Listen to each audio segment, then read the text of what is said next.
Welcome to Embolden You. Today's topic, do I have integrity? Can people count on you to do what you said you would do? Or do you say one thing and do something entirely different? Are you dishonest because you don't want to upset someone? When you say you're going to be in a certain place at a certain time, can people count on you showing up? If you offer to help someone, do you fulfill your promise?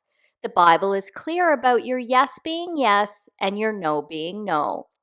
If we look at Matthew chapter 5, verse 37, it says, "But let your statement be yes, yes, or no, no, a firm yes or no. Anything more than that comes from the evil one." Some people have a difficult time with this because they are caught looking at the past or worrying about an unknown future. It's impossible for them to stay strong and firm because they are focused on the wrong thing. Looking back makes you useless for the kingdom of God, and worry will add no good thing to your life. If we look at Luke chapter 9, verses 61 and 62, it says, "Another also said, 'I will follow you, Lord, as your disciple, but first let me say goodbye to those at my home.' But Jesus said to him, 'No one who puts his hand to the plow and looks back to the things left behind is fit for the kingdom of God.'" Fit in this context means suitable or useful. Luke chapter 12, verses 25 and 26 say, "And which of you by worrying can add 1 hour to his lifespan? So if you are not even able to do a very little thing, such as that, why are you worried about the rest?"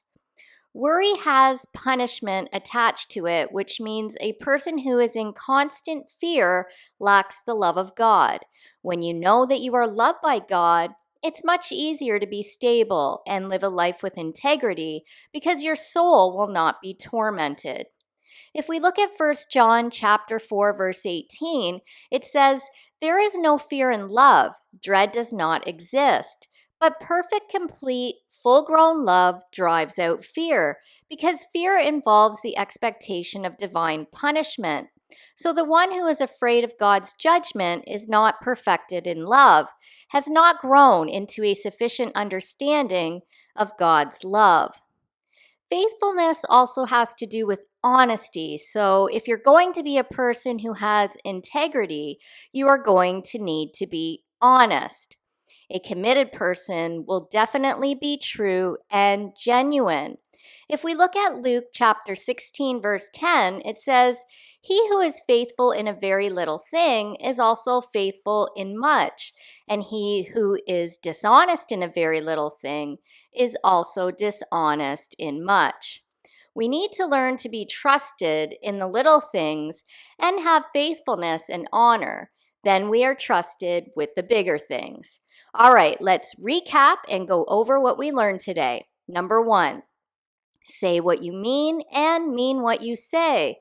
Follow through with your promises. Anything outside of this is considered evil. 2, a person is not fit for the kingdom of God if they are looking back all the time. 3, a person who worries is full of torment and is not perfected in God's love. Perfect love ejects fear. And 4, faithfulness and honesty are connected. If one is trusted with little, they can be trusted with a lot. Great learning. We'll see you in the next one.